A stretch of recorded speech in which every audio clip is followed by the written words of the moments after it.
সবাইকে স্বাগতম। তো অনেকদিন কোনো ভিডিও বানাইনি, আজকে একটা ভিডিও বানাবো। দেখো, নিফটির উপরে বেস করে ভিডিওটা আজকে হবে যে মার্কেটের পরের দিনের সোমবারে কীভাবে চলবে তার উপরে বেস করে। তো দেখো, মার্কেটে এই যে একটা গ্যাপ ছিল, গ্যাপটা কিন্তু কভার করে দিয়েছে। কভার করে দেওয়ার পরে কিন্তু গ্যাপটা সাস্টেন করে মার্কেট কিন্তু আপসাইডে যায়নি। তো এখানে কী হয়েছে, মার্কেট কিন্তু সেই গ্যাপ ফিল করার পরে মার্কেট কিন্তু আবার ডাউন ট্রেন্ডে এসেছে। কিন্তু ডাউনে আসার পরে আমরা দেখতে পাচ্ছি যে আরেকটা সাপোর্টের জায়গা রয়েছে, আরেকটা সাপোর্টের জায়গা এখানে রয়েছে, যেটা হচ্ছে কি 24,305 পয়েন্টটা। এবার পরের দিন সোমবারের দিন আমরা কীভাবে ট্রেড করতে পারি।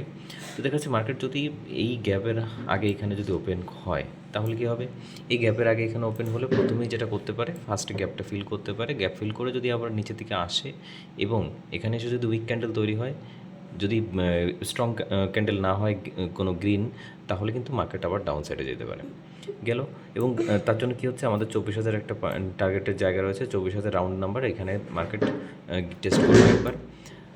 এরপরে কী হতে পারে, আর একটা হতে পারে, যদি এখানে মার্কেট যদি এখানে খুলে এবার গ্যাপ ডাউন খোলার পর এখানে যদি সাস্টেন করে যদি এখানে গ্রিন ক্যান্ডেল হয়, তাহলে কিন্তু আবার ডে হাই এই যে জায়গা রয়েছে, ফার্স্ট আমাদের 24,600 পয়েন্ট রয়েছে, তারপর নেক্সট রয়েছে 24,900। 24,900 পরে এইখানে কিন্তু আর একটা গ্যাপ রয়েছে। এই গ্যাপটা কোথায় রয়েছে, এই যে এইখানটায় 25,000 থেকে 125,130, এই যে একটা গ্যাপ রয়েছে, এই গ্যাপটা কিন্তু মার্কেট ফিল করতে পারে যদি এখান থেকে আমাদের স্ট্রং বাই আসে। ওকে, তাহলে কী দেখাচ্ছে, পয়েন্ট আমার তিনটে রয়েছে। একটা ফার্স্ট হচ্ছে, যদি গ্যাপ ডাউন খুলে যদি এখান থেকে যদি উইক ক্যান্ডেল তৈরি হয়, আমাদের 24,000 টার্গেট নেবে। আর তার যদি না হয়, যদি এখানে যদি স্ট্রং হয়, মার্কেট যদি এখানে সাস্টেন করলে, তাহলে কি এই যে উপরে যে 25,100 থেকে 25,000 থেকে 25,130 পর্যন্ত যে গ্যাপটা, এই গ্যাপটা ফিল করতে পারে।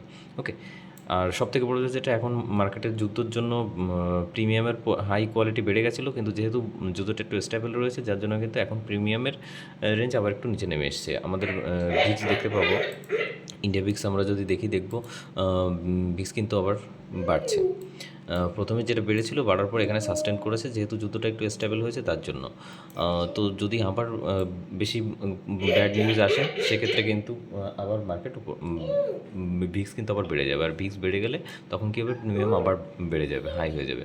তো এই কারণে আমাদের প্রথমেই যেটা করতে হবে, প্রিমিয়াম যখন হাই হয়ে যাবে, বায়ারদের জন্য অবশ্যই সেটা একটু প্রবলেমের, কারণ প্রত্যেকটা প্রিমিয়াম কেনার জন্য প্রচুর টাকা লাগবে। যার জন্য আমরা অবশ্যই প্রিমিয়াম অল্প পরিমাণে নেব। যারা ডবল কোয়ান্টিটি, যাদের প্রচুর হাই কোয়ান্টিটি, তারা আমরা অল্প কোয়ান্টিটিতে ট্রেড মারব।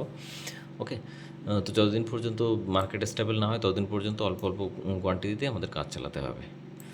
তাহলে সবাইকে ধন্যবাদ, থ্যাংক ইউ।